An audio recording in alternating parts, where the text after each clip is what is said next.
그는 룰랭 박사를 쳐다보았다. 룰랭 박사는 그때까지 한 번도 입을 열지 않았다.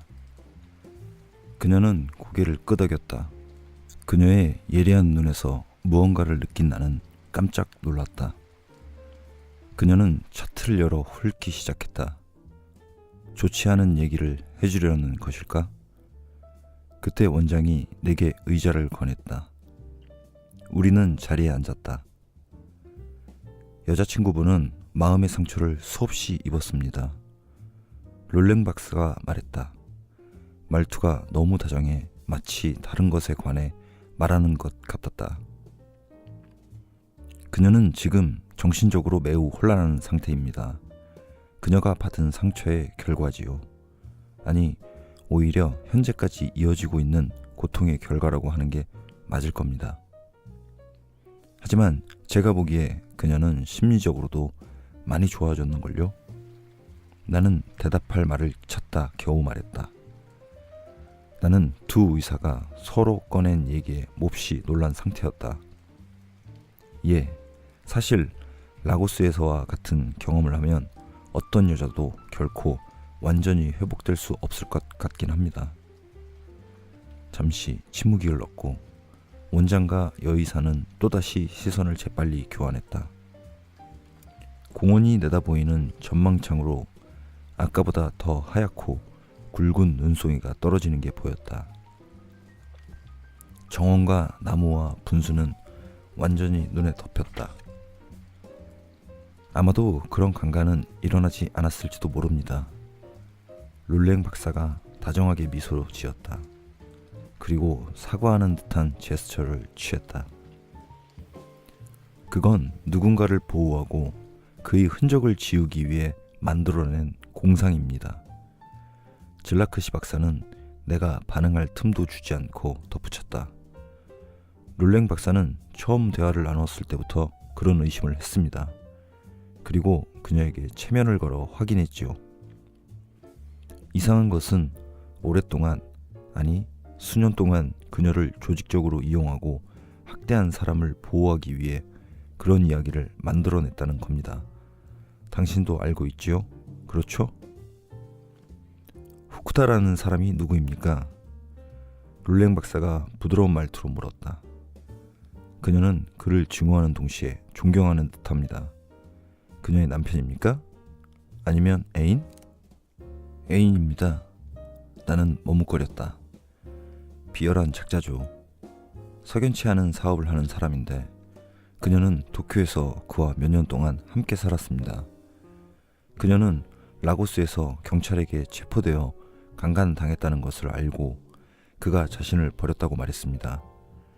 그녀가 에이즈에 감염되었다고 믿었기 때문이에요. 또 다른 환상입니다. 자기 자신을 보호하기 위한 것이죠. 원장은 손을 저었다. 그가 그녀를 버린 게 아닙니다. 그녀가 그에게서 도망친 겁니다. 그녀의 공포는 거기서 나온 거죠. 그녀에게 절대적 지배권을 행사하고 그녀의 독립권과 자결권, 자존심과 자부심, 그리고 이성적 판단을 빼앗아버린 사람에게서 도망쳤다는 두려움과 죄책감이 뒤섞인 결과이지요. 나는 너무 놀란 나머지 입이 떡 벌어졌다. 뭐라고 말해야 할지 몰랐다. 그가 그녀를 뒤쫓아 복수하고 응징할 거라는 두려움이지요. 롤랭 박사가 여전히 다정하고 신중하게 말을 이었다. 그런 사람에게서 도망칠 용기를 낸다는 것은 대단한 일입니다. 그것은 그 폭군이 그녀의 인격을 완전히 파괴하지는 못했다는 증거지요. 그녀는 마음 깊은 곳에 자신의 존엄성과 자유의지를 지키고 있었던 겁니다. 그렇다면 그 상처와 골문 부위는 뭐죠? 나는 물었지만 곧 그들이 뭐라고 대답할지 예상하고는 질문한 것을 후회했다. 그는 자신의 쾌락을 위해 온갖 종류의 학대를 저질렀습니다. 원장이 곧장 본론으로 들어가면서 설명했다. 그는 쾌락을 추구하는 데 있어 굉장한 탐미주의자이자 기술자입니다. 당신은 그녀가 참고 견뎠던 것이 무엇인지 분명히 알아야만 그녀를 도울 수 있습니다. 그래서 듣기에 거북하겠지만 자세히 설명할 수밖에 없습니다. 그녀가 필요로 하는 도움을 제공할 수 있는 유일한 방법이니까요. 그 일본인은 흔적이 남지 않는 새끼줄로 그녀를 때렸습니다. 또 관음증 환자이기도 한 그는 섹스 파티 중에 그녀를 친구와 경호원에게 넘겨 그들의 성행위를 지켜보았습니다. 아마도 최악, 그러니까 그녀의 마음에 가장 큰 상처를 남긴 것은 고장이었을 겁니다. 분명 그것이 그를 몹시 흥분시켰겠죠. 그는 분말을 탄 액체를 그녀에게 먹여 그녀의 장에 가스가 가득 차게 만들었습니다. 그 특이한 남자가 즐겼던 것 가운데 하나죠. 그녀를 벌거벗기고 개처럼 엎드려 기어다니며 방귀를 내뿜게 하는 것. 그녀의 직장과 질만 망가뜨린 게 아닙니다. 롤랭 박사가 여전히 부드러운 목소리로 계속 미소를 띤 채 말했다. 그녀의 인격마저 빼앗아버린 겁니다. 그녀가 지닌 가치 있고 품이 있는 모든 것을 못쓰게 만들어버린 겁니다. 다시 한번 말씀드리겠습니다. 그녀는 그런 고통을 받았고 앞으로 훨씬 더 많은 고통을 받게 될 겁니다. 하지만 겉으로는 전혀 그렇게 보이지 않을 거예요. 그러다 가끔 미친 여자처럼 행동하겠죠. 나는 목이 말랐다. 마치 내 생각을 읽은 것처럼 질라크시 박사가 소다수 한 잔을 내게 건넸다. 그래요. 우리는 모든 걸 말해줘야 합니다. 그래야 당신이 실수하지 않을 테니까요. 그녀는 속은 게 아니었습니다. 자발적인 희생자였죠. 자기가 무엇을 하는지 아주 잘 알면서 그 모든 걸 한 겁니다. 원장이 갑자기 작은 두 눈으로 나를 뚫어지게 쳐다보며 내 반응을 살폈다. 그걸 일그러진 사랑, 바로크적 열정, 변태적 행동, 피약적 충동 혹은 아무런 저항도 할 수 없는 사람에 대한 복종이라고 부를 수 있겠죠.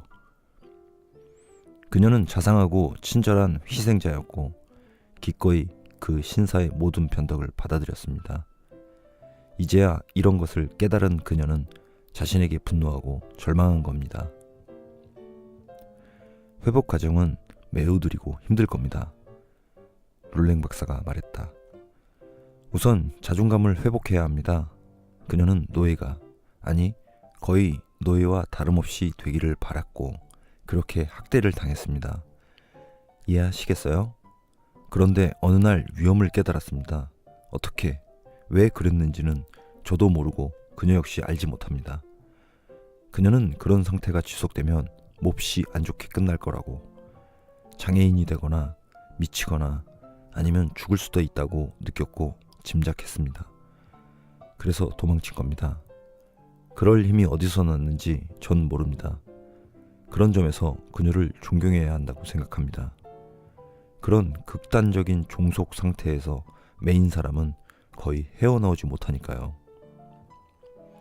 너무 심한 공포 상태에 있었기 때문에 그녀는 라고스에서 체포된 것을 비롯해 경찰에게 강간당했으며 그녀의 고문자가 에이즈를 두려워해 내쫓았다는 이야기를 만들어낸 것입니다. 심지어 그녀 자신도 그렇게 믿게 되었고요. 그런 허구 속에서 사는 게 실제 삶보다 더 안전하고 덜 위협적으로 느껴지니까요. 거짓말 속에서 사는 것보다 현실의 삶이 더 어려운 건 다른 사람들도 마찬가지입니다. 그러나 그녀 같은 상황에 있는 사람하고는 비교할 수 없죠. 그녀가 다시 현실의 삶, 즉 진실에 적응하긴 몹시 힘들 겁니다. 그는 말을 멈췄고 롤랭 박사 역시 입을 열지는 않았다. 두 사람은 관대하면서도 궁금증이 섞인 시선으로 나를 쳐다보았다. 나는 아무 말도 하지 못한 채 물만 마셨다. 얼굴이 빨개졌고 식은땀이 났다. 당신이 그녀를 도울 수 있어요. 잠시 후 롤랭 박사가 말했다. 지금까지보다 더 많은 도움을 줄 수 있어요. 이런 말을 들으면 놀라겠지만 아마 그녀를 도와줄 수 있는 사람은 이 세상에 당신밖에 없을 겁니다. 장담하는데 우리보다 더 많은 도움을 줄 수 있어요. 위험한 것은 그녀가 자폐증 환자처럼 자기 안에 깊숙이 틀어박히는 겁니다. 당신은 그녀가 세상과 소통하게 해주는 가교 역할을 할 수 있을 거예요. 그녀는 당신을 신뢰합니다. 당신 말고 그녀가 믿는 사람은 없을 것 같습니다. 원장이 동의했다. 어떻게 얘기할지 모르겠지만 그녀는 당신 앞에서 자신이 더럽다고 느껴요. 룰랭 박사는 점잖게 잠시 눈을 내리깔며 말했다. 당신이 믿을지 모르겠지만 그녀는 당신을 성인처럼 여기고 있어요. 나는 아주 가식적인 웃음을 터뜨렸다. 내가 바보 멍청이처럼 느껴졌고 내 앞에 있는 두 의사에게 빌어먹을 소리는 이제 그만하라고 소리치고 싶었다. 두 사람은 내가 평생 심리학자와 정신과 의사, 심리분석가와 신부, 마법사와 무당에게 갖고 있던 불신을 다시 확인해 주었다. 그들은 마치 내 생각을 읽고 나를 용서한다는 듯한 눈길로 나를 쳐다보았다. 룰랭 박사의 입가에는 여전히 미소가 머물러 있었다. 당신이 인내심을 갖는다면, 특히 애정을 갖고 그녀를 대한다면 그녀는 몸이 회복된 것처럼 영혼도 되찾을 수 있을 겁니다. 원장이 말했다. 나는 그녀에게 나쁜 소녀가 병원에 다시 와야 하느냐고 물었다. 다른 질문이 생각나지 않아 그냥 던진 질문이었다. 오히려 반대입니다. 룰랭 박사가 웃으며 말했다. 그녀는 우리를 잊어야 해요. 그녀가 여기에 있었다는 것, 이 병원이 존재한다는 것도 잊어야만 합니다. 자신의 삶을 제로에서 다시 시작해야 합니다. 지금까지와는 매우 다른 삶을 살아야 합니다. 당신처럼 그녀를 사랑하고 존중하는 사람과 함께 살아야 해요. 한 가지 더 남았습니다. 원장은 면담이 거의 끝났다는 것을 암시하듯 자리에서 일어나며 말했다. 당신에겐 몹시 이상하게 보일지 모릅니다. 그러나 그녀처럼 진정한 현실의 삶을 얻기 위해 환상을 만들어 그 안에 갇혀 사는 대부분의 사람은 자기가 뭘 하는지 알기도 하고 모르기도 합니다. 그 경계가 순간적으로 사라졌다 다시 나타나죠. 그러니까 가끔 그들은 자기들이 하는 행동을 알기도 하고 모르기도 한다는 겁니다. 조언을 드리자면 그녀에게 현실을 받아들이라고 강요하지 마십시오. 그녀를 도와주되 강요하지도 말고 성급하게 다그치지도 마세요. 그걸 배워나가는 과정은 길고 험난할 겁니다. 잘못하면 역효과를 내서 다시 원래 상태로 되돌아갈 수도 있어요. 룰랭 박사는 수수께끼 같은 미소를 머금고 말했다. 스스로 노력해서 조금씩 다시 진정한 삶에 적응하고 그것을 받아들여야만 합니다. 나는 그들의 말을 제대로 이해하지 못했지만 더 듣고 싶지 않았다. 나는 떠나고 싶었다. 그곳을 떠나 이들이 한 말을 다시는 떠올리고 싶지 않았다. 그게 불가능하다는 걸 잘 알면서도 파리로 돌아오는 교회 열차에서 나는 기운이 쭉 빠졌다. 너무 괴로워 목이 메었다. 그녀가 라고스의 이야기를 만들어낸 것은 놀라운 일이 아니었다. 그녀는 평생 그런 이야기를 지어내면서 살지 않았던가. 그러나 내가 온 마음으로 미워했던 후쿠다가 그녀의 질과 직장을 망가뜨린 장본인이라는 사실을 알자 가슴이 아팠다.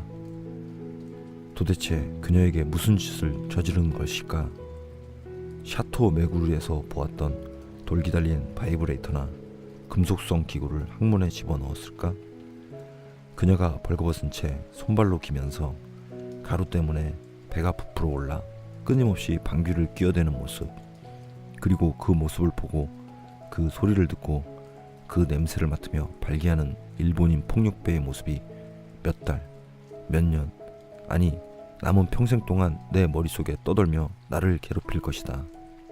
그런데 그는 혼자 그런 장면을 즐긴 걸까? 아니면 자기 동료를 위해 그런 광경을 연출한 걸까? 그게 나쁜 소녀가 도쿄에서 내게 흥분해 말했던 치열한 삶이었을까?